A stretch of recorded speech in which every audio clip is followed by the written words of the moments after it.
Good morning guys. So ito, papakita ko sa inyo kasi pag dumating yung sisiw namin bukas kasi darating na ito mamaya kukunin na guys.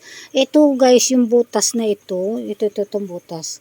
Nilalagyan namin ng tape ito guys kasi baka lulusot pa itong mga sisiw dito kaya kailangan lalagyan siya ng tape. Ayan o, yung ginagawa namin ito. Meron kaming panglagay. Yan guys. Tapos ito ilalagyan din namin yung butas na yan lahat paikot. Tapos lalagyan siya ng papel dito sa baba kasi ito ganito nga. Kasi lulusot yung mga paa ng mga sisiw. So ganyan guys. Ayan. Ganyan. Pag nagkuha ng sisiw na 1 day old guys. Ganyan ang ginagawa. Kaya yan. Ito mga natapos ko na. Guys yan.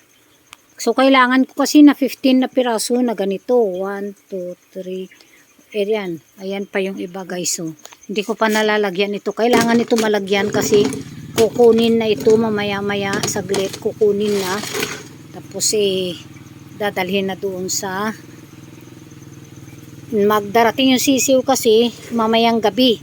So, ihahatid sa amin dito mamayang bukas ng umaga guys, ihahatid na sa amin yung sisiw. Ayan, ganyan guys. Pag kumuha kayo na, pag mag-ano na yung sisiw na 1 day old, ganito guys, naka-ready na.